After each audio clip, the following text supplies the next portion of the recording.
playing the Detroit Lions is tough enough. So why make it that much tougher on yourself and extrapolate the future of the franchise being somehow woven into it? Good morning to you. Good Monday morning. I'm Dejan Kovacevic of DK Pittsburgh Sports, and this is Daily Shot of Steelers. It comes your way bright and early every weekday if you're into hockey and or baseball. I also offer up daily shots of Penguins and Pirates where you found this. 16-16 was the score. Let it live in infamy. The worst game I've ever covered at Heinz Field, and I'd been there since the beginning. And I don't even know there's another that's close. There was a real stinker against the Houston Texans like 14 years ago, in which it was nothing but defensive touchdowns. And there was the Mud Bowl against Miami. I really thought very, very little of that game last year against the Ravens when they came up with like Aliquippa's roster and somehow made a game out of it. But this was rock bleeping bottom. This was the worst. And yet, despite the overall caliber of this game, despite the impact on the standings, on where the Steelers are trying to, take over the AFC North, which they would have done with a W, move up higher in the conference standings, improving their playoff position, all of that took a back seat for the nation, for you, to who will be the next quarterback of this team. We, as Pittsburghers, are afflicted with this fear, this perpetual fear that our next quarterback will not be the franchise icon who will hang around for 15, 18, 20 years and make things okay in our lives. This is who we are, and this is how we react. We had Terry Bradshaw, we have Ben Roethlisberger, and we all remember everything that was in the middle, and we never want to relive that again, even though some of those guys actually weren't bad quarterbacks at all. We have to have our franchise guy.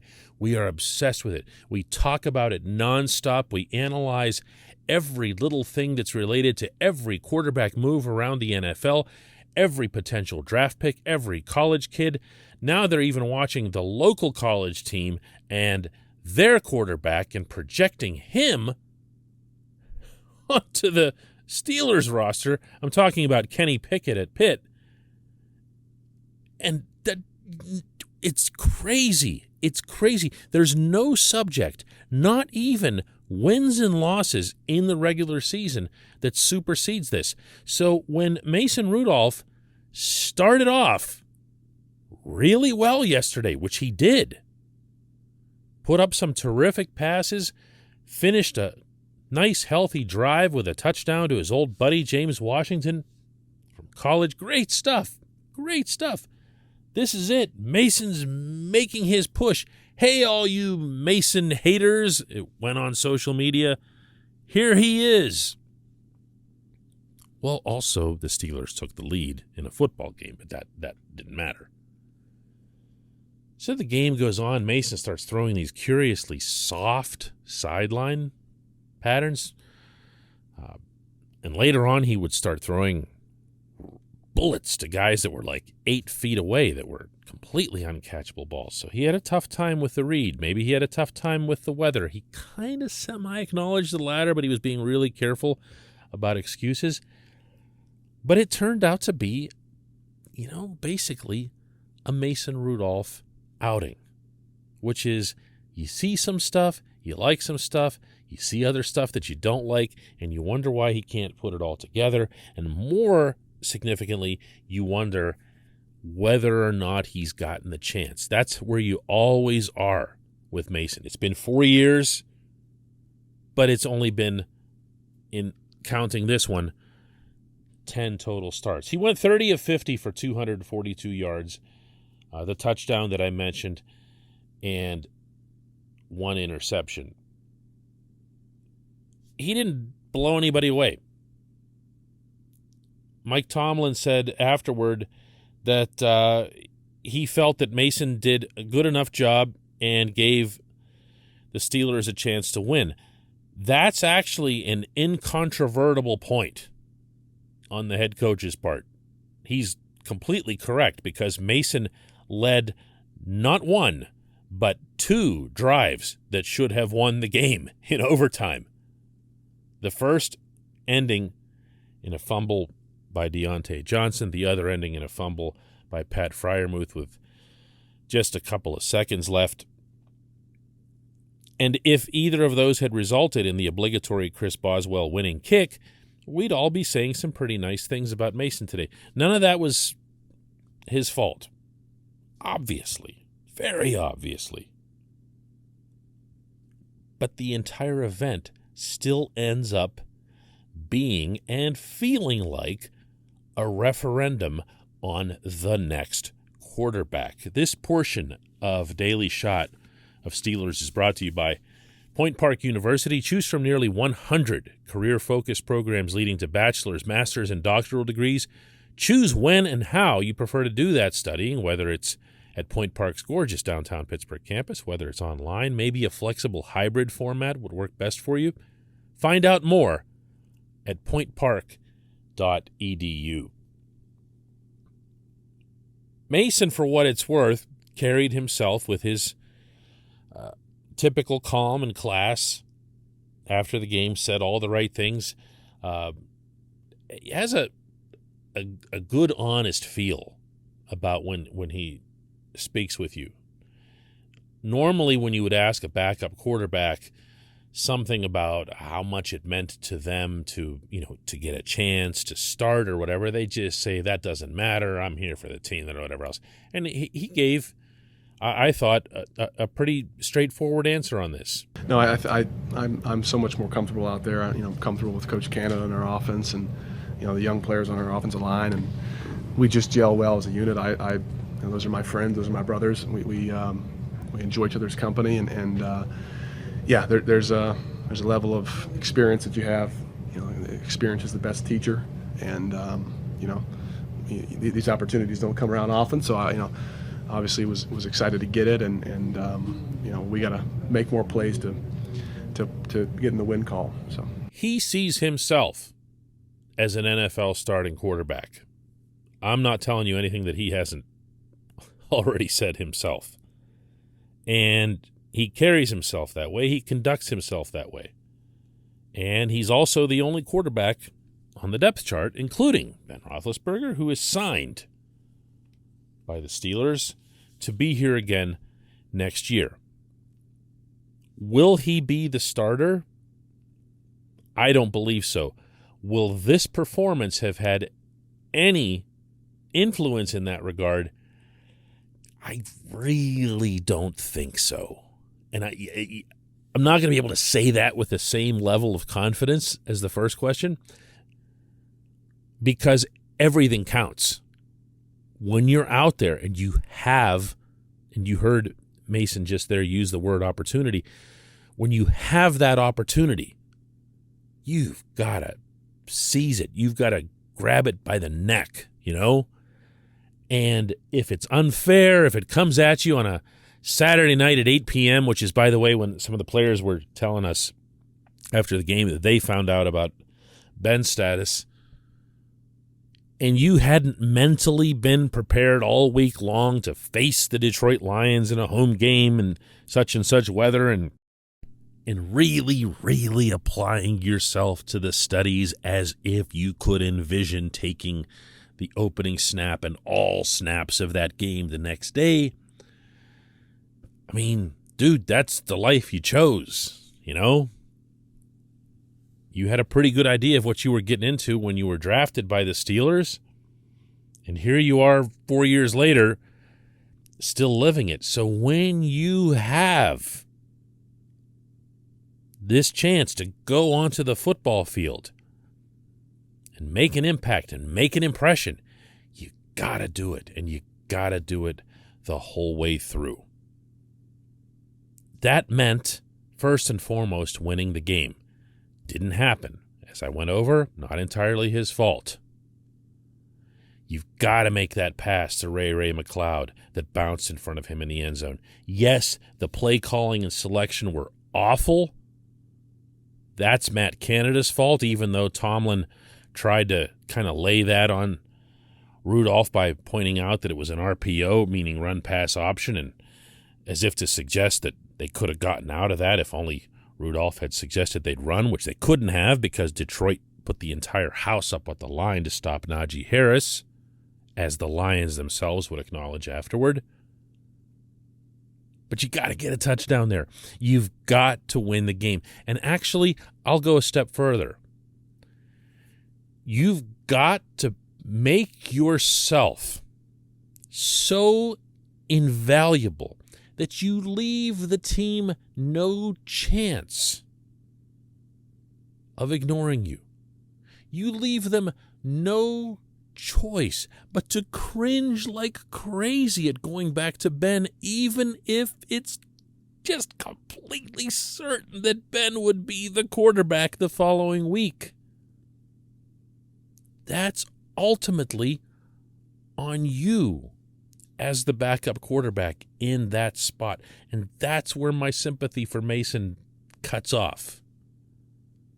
Who's going to be the next franchise quarterback? None of us have any idea. It's not going to be a college kid.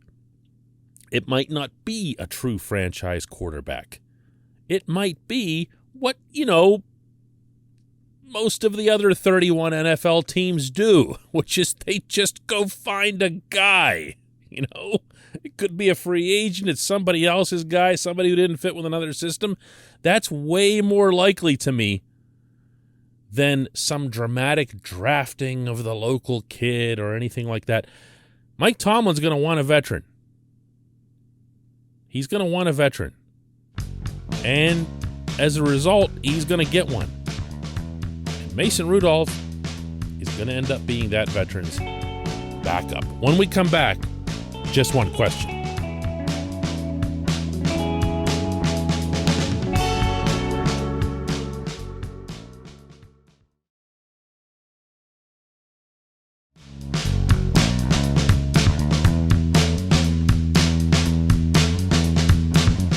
Today's J1Q comes from Jerry Mangold, who asks, this is good. All three Pittsburgh teams are in the dumpster as of today. Who is in the worst shape right now? Oh, Jerry, that's just ruthless, But it's, kind of true. And when you look at all three of our teams in the city, they're obviously in different states, but the two that we're used to seeing win are struggling, and they've got older superstars. So there's a commonality that's very much in place between the Steelers and the Penguins. Penguins are in a really different spot right now. I think the Penguins can still have a really good team and good season this year because they just had a really good team that shouldn't have gotten knocked out of the first round of playoffs, except they had one player who didn't show and happened to be the player at the most important position, meaning Tristan Jarry in goal. I think the Penguins are capable of still having another good additional 2-3 seasons with their core of Sidney Crosby, Evgeny Malkin, Chris Letang.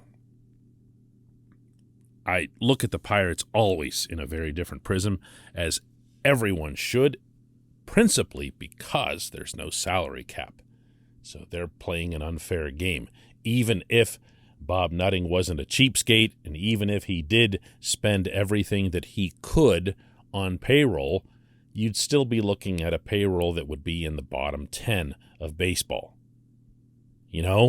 So you're going to have to do it the way they're doing it. You're going to have to go through the long slog, build up prospects, and do all that stuff that we've seen other teams around baseball try to do because they can't join the system. They have to beat it. The Pirates have finally reached that stage where they're trying to beat it with the new management. I like the approach. We'll see about the execution.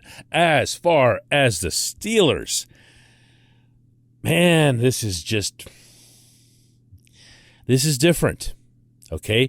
We're in different territory right now with this football team. There can't be some grand rebuild. I hear that floated occasionally, and I think it's partially because we see it in other leagues and occasionally again with our other teams, particularly the Pirates. You can't rebuild when you have TJ Watt on your roster, when you have Cam Hayward on your roster. These guys aren't going anywhere. They're Steelers, and they're not going to be doing any kind of grooming people, bringing them along. We'll see where we are in 2 or 3 years. This is a team, and for that matter, a league that's really built for quick turnarounds. What do you have to do to generate one of those? Well, the first thing is to have great drafts. Not good, not very good, but great. I think we all can agree the Steelers just had a potentially great, can we say that? Potentially great draft, because you mostly judge them by the top guys. Najee Harris looks like he's going to be part of this football team in a big, big way for a long time, at least as long as running backs go. Pat Freiermuth, don't be burying that kid over that fumble. He looks like he could be, another you-know-who for a while. Keep encouraging him. I'm not nearly as high on Kendrick Green and Dan Moore as the Steelers appear to be, from having basically anointed Green their center when it wasn't earned or deserved. And I remember a lot of you getting mad at me when I was talking about that this past summer. I didn't like it then. I like it a whole lot less now, especially after watching all those high snaps yesterday. But it can be a good draft. You have to have another one. And then you got to have another one after that. And you have to keep bringing in significant talent. You also have to be able to allocate your resources toward free agents who fit what it is that you want to do. You can't get turned off to free agency the way Tomlin suggested the other day that he was further feeling based on the Melvin Ingram experience. Can't do that. The Steelers are swimming in cap space next year. That's going to be how you turn it around. You go out and get free agents, including, as referenced in the opening segment, a quarterback. It's so much harder to gauge, Jerry, in the NFL than it is in the other two leagues. It just is. Hockey drafts are slow. They're excruciating. You draft a child when they're 18 years old and they're nowhere near even physically developed to compete in the NHL. In baseball, it takes an eternity. You can sign them as young as 16 out of Latin America. And they have to go through 4, 5, 6 levels